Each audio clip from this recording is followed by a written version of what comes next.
श्री शिवाय नमस्तुभ्यम। हर हर महादेव। राधे राधे। कैसे हैं आप सभी? उम्मीद करती हूँ आप सभी बहुत अच्छे हो गए हैं। तो मैं चुन्नू की रसोई एंड इंडियन कल्चर की तरफ से आ गई हूँ आप सभी के लिए लेकर के श्री विक्रमादित्य राजा महाकाल श्री शिव महापुराण कथा भाग 5। जो कथा में आज हमें सार गुरु जी ने बताया उसको मैं आपके साथ में शेयर करने के लिए छोटे से शब्दों में, जो कि मेरे छोटे से शब्द हैं, गुरु जी ने इतना बड़ा बताते हैं कि मैं गुरु जी की बराबरी तो बिल्कुल भी नहीं कर सकती हूँ और ना मैं कभी कर पाऊँगी, ना मैं उस लायक हूँ। मैं तो एक तुच्छ प्राणी हूँ जो कि बाबा की आप लोगों के जैसे ही भी मैं भी एक उनकी भक्त हूँ। मैं सिर्फ उम्मीद करती हूँ कि ये छोटी छोटी सी शब्दों की जो वीडियो है वह आप तक, जो कथा का सार है वह आप तक पहुँच जाए और आप कथा से वंचित ना हो। तो चलिए वीडियो को शुरू करते हैं। लेकिन वीडियो अगर आपको थोड़ा बहुत भी अच्छा लगे तो आपको सभी को पता है ना क्या करना है। प्लीज़ प्लीज़ प्लीज़ चैनल को सब्सक्राइब करिए, ज़्यादा से ज़्यादा शेयर कीजिए, कमेंट सेक्शन में श्री शिवाय नमस्तुभ्यम लिखिए। यार श्री शिवाय नमस्तुभ्यम लिखने में क्या जाता है, भगवान का नाम ही तो लिख रहे हैं हम। क्या आप एक बार भगवान का नाम नहीं लिख सकते हैं? प्लीज़ लिखिए और लाइक करिए। अगर पसंद ना आए तो आप डिसलाइक भी कर सकते हैं, कोई दिक्कत नहीं है।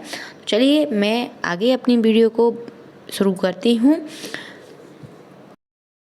जैसे कि कल की कथा में हमने सुना था कि विक्रमादित्य ने कैसे हमारे भारत वंश को बना के रखा था, कैसे उन्होंने अपना राज्य, अपना भारत जो था, उज्जैन नगर था, अवंतिका नगरी थी, वह महाकाल राजा भोलेनाथ को सौंप दिया था एक बेलपत्र की पत्तियां लेकर के।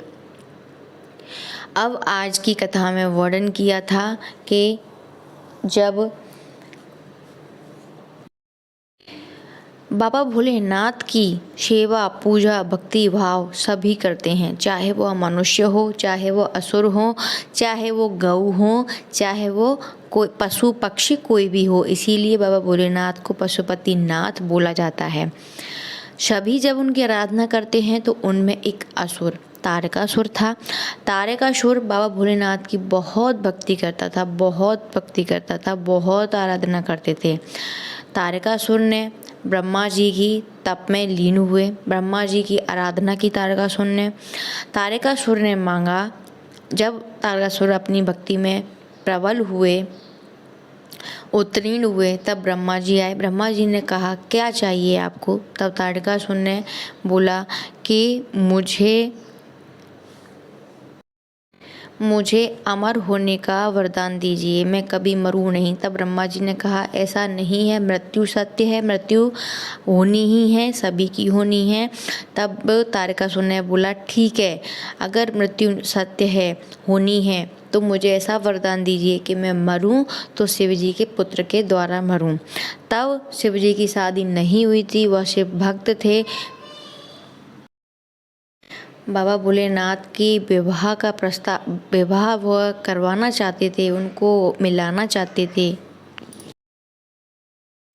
तब समय आया और पार्वती और भोले बाबा मिले। उनके मिलने के बाद गंगा के जल से षडानन कार्तिकेय का जन्म हुआ। षडानन कार्तिकेय का जब जन्म हुआ, वह बड़े हुए, तब उनको भोले बाबा ने बोला कि आपको तारकासुर का संहार करने के लिए जाना है। संहार करने जब वह जा रहे थे तब माँ पार्वती ने बोला कि पुत्र तुम तारकासुर को मारना, शरीर में पूरे में कहीं पर भी बाण लगे कोई दिक्कत नहीं है, लेकिन उनके दिल में बाण नहीं लगने चाहिए। तब कार्तिकेय जी ने बोला कि माँ ऐसा क्यों? तब माँ पार्वती ने बोला कि तारकासुर बाबा भोलेनाथ आपके पिताजी की बहुत बड़ा भक्त है, बहुत भक्ति करता है और उनके दिल में बाबा भोलेनाथ समाहित हैं। अगर वहाँ बाण लगा तो समझ लीजिए आपके पिताजी के हृदय में बाण लगा है, इसलिए आपका बाण एक भी वहाँ छूना नहीं चाहिए। तब कार्तिकेय ने तारकासुर का वध किया, लेकिन एक भी बाण उनके दिल पर नहीं छोड़े। ये कथा का वर्णन किया। उसके बाद जो सीख देते हैं गुरुजी हमें, वह बताई कि रावण और परशुराम दोनों ब्राह्मण थे, दोनों जन्म से ब्राह्मण थे, दोनों बुद्धिमान थे, लेकिन रावण अपने कर्मों के कारण, अपनी अहंकार के कारण आज भी जलाए जाते हैं और परशुराम अपनी बुद्धिमानी के कारण आज भी पूजे जाते हैं। गुरुजी ने बताया कि जैसे महिला 7 दिन काम नहीं करती हैं, 7 दिन रजस्वला धर्म के कारण स्त्री कार्य नहीं करती है, वैसे ही हमारी बुद्धि भी 7 दिन, चाहे पुरुष हो, स्त्री हो, कोई भी हो, एक समय ऐसा आता है जब बुद्धि कार्य करना बंद कर देती है। वह कोई भी अच्छा कार्य में उसका मन नहीं लगता, सारे बुरे कर्म, बुरे विचार उसके दिमाग में आते ही रहते हैं। और इसी के संबंधित गुरुजी ने एक उपाय बताया है कि जब हमें बुरे विचार आते रहें, हमें ऐसा लगे कि इसका कहीं एक्सीडेंट ना हो जाए, इसका ये काम ना बिगड़ जाए, कल अभी एक्सीडेंट हुआ था दूसरा एक्सीडेंट ना हो जाए, बुरे सपने आए, उसके लिए गुरुजी ने हमें एक उपाय बताया है। और वह उपाय है, एक बेलपत्र लेना है।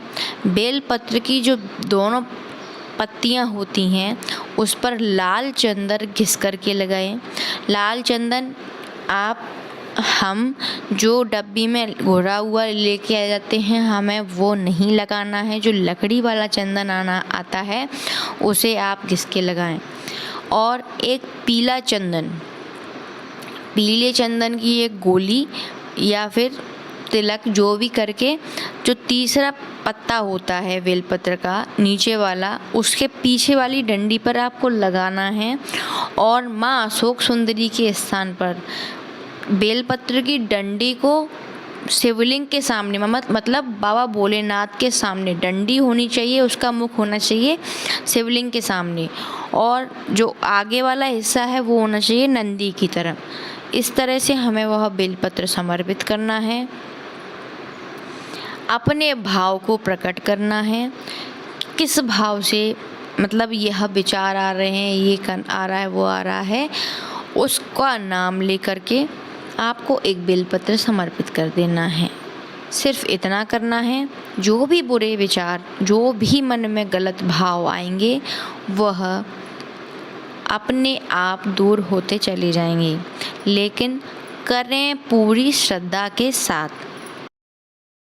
आगे की कथा में वर्णन किया कि स्त्री अगर कहीं अकेली जाती है तो वह सोचती है, उसके घर वाले सोचते हैं, मतलब जब वो बच्ची है तब, थोड़ी बड़ी हो गई तब, शादी के बाद तब, थोड़ा उम्र निकल जाने के बाद तब, कि मैं अकेली कैसे जाऊंगी, क्या करूंगी अकेला, हाँ कैसे जाऊंगी। गुरुजी ने बताया, और जो कि सत्य है, लेकिन हम इस चीज़ को नहीं जानते थे कि एक स्त्री में आधा भाग पुरुष का होता है, आधा भाग स्त्री का होता है। एक पुरुष में भी आधा भाग स्त्री का होता है, आधा भाग पुरुष का होता है। इस चीज़ को हमारी दादी नानियाँ शुरुआत से बोलती आ रही हैं कि सीधा हाथ तुम्हारा होता है, उल्टा हाथ मतलब आपके पति का होता है, इस हिसाब से। तो वो क्यों कहती आई हैं, तो गुरुजी ने इसका कारण बताया कि हम सोचते हैं कि हम अकेले कैसे जाएंगे, पर क्यों सोचना है, हमारे अंदर दोनों शक्तियाँ हैं।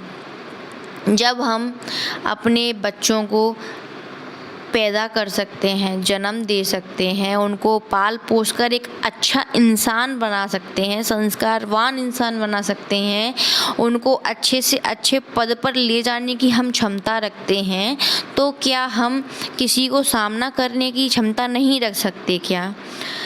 अपने आप पर भरोसा रखिए, और जब तक कोई गलत आपके साथ, हमारे साथ नहीं कर सकता, जब तक सामने से किसी को भी लाइन ना मिले या फिर इशारा ना मिले, जब तक हम सही हैं तब तक कोई नहीं कुछ कर सकता। और अगर 10% स्थिति में ऐसा होता भी है कि हम बहुत सही हैं लेकिन सामने वाला बिल्कुल सही नहीं है, तो आपको हमको घबराना नहीं है।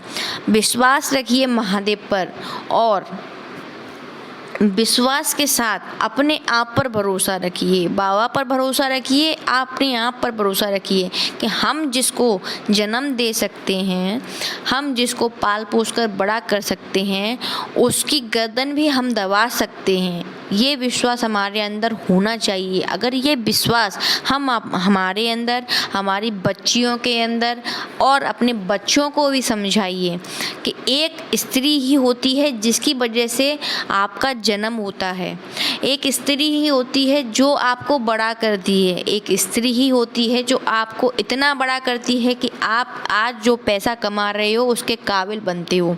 अगर वह स्त्री आपको गलत काम में लगा देगी तो भी वह स्त्री है, और वह अच्छे काम में लगा देगी तो भी वह स्त्री है। स्त्री अगर आपको बना सकती है तो स्त्री आपको ख़त्म भी कर सकती है। यह विश्वास खुद में रखिए।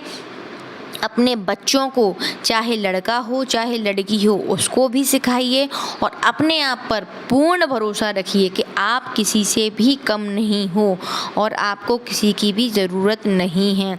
साथ आपके जा रहे हैं, कोई दिक्कत नहीं है, कोई परेशानी नहीं है, बहुत अच्छी बात है, लेकिन उससे पहले ये है कि आपको खुद पर भी भरोसा होना चाहिए। इस चीज़ को हमेशा याद रखें कि हम स्त्रियाँ ही हैं जो लड़कों को भी जन्म दे रही हैं और लड़कियों को भी जन्म दे रही हैं। तो जब हमारे हाथ में जन्म है, उनको बनाना है, उनका करियर बनाना जब हमारे हाथ में होता है, अगर कुछ गलत बच्चा कर जाता है तो भी माँ को दोष दिया जाता है। बहुत अच्छा करते हैं कोई तो सारा परिवार उसका क्रेडिट ले लेता है। तो फिर सोचिए ना, ये सोचिए कि क्या सिर्फ आपने गलत ही सिखाया है अपने बच्चे को? नहीं ना। अपने आप पर उंगली क्यों उठने दें? आप खुद के लिए एक पहचान बनिए, आप हो क्या वो बनिए, अपने आप को निखारिए, अपने बच्चों को निखारिए। किसी की भी हिम्मत नहीं है कि आपके सामने आकर आपके लिए कुछ भी बोल जाए। देखो, पीठ पीछे तो भगवान के लिए भी बोला था, कान्हा को भी चोर बना दिया था, सीता मैया के लिए भी बहुत कुछ बोला था, लेकिन सामना करने की हिम्मत किसी में नहीं थी। तो आप वो बनिए। ये मेरा भी जो थोड़ा सा भाव है वो भी है, लेकिन गुरुजी ने भी हमें बहुत कुछ बताया है इसके बारे में, बताते हैं और बताते रहेंगे, और मैं सोचूंगी, समझूंगी थोड़ा बहुत और उसको आपके सामने पेश करूंगी। उम्मीद करती हूँ आप थोड़ा बहुत मेरी वीडियो सुन करके, गुरुजी की वीडियो सुन करके आप बहुत अपने आप में कॉन्फिडेंस लाइए। मेरी वीडियो सुन के 1-2% कॉन्फिडेंस अगर आता है तो आपका बहुत बहुत धन्यवाद है। तो चलिए, आज में के लिए हम विदा लेते हैं और एक बार मंत्र का जप करते हैं।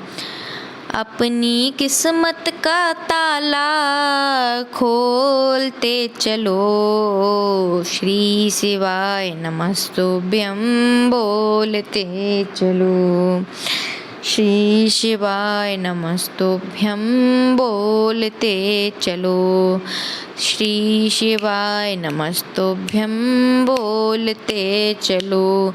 समझाना बड़ा मुश्किल है, आखिर ये दर्द दिल है, सच्चा दरबार लगा है, ये भोले की महफिल है, सच्चा दरबार लगा है, ये भोले की महफिल है। नैनों को भोले बाबा का, नैनों को भोले बाबा का दीदार चाहिए, वो काशी रहने वाला भोलेनाथ चाहिए, वो काशी रहने वाला भोलेनाथ चाहिए। धन्यवाद।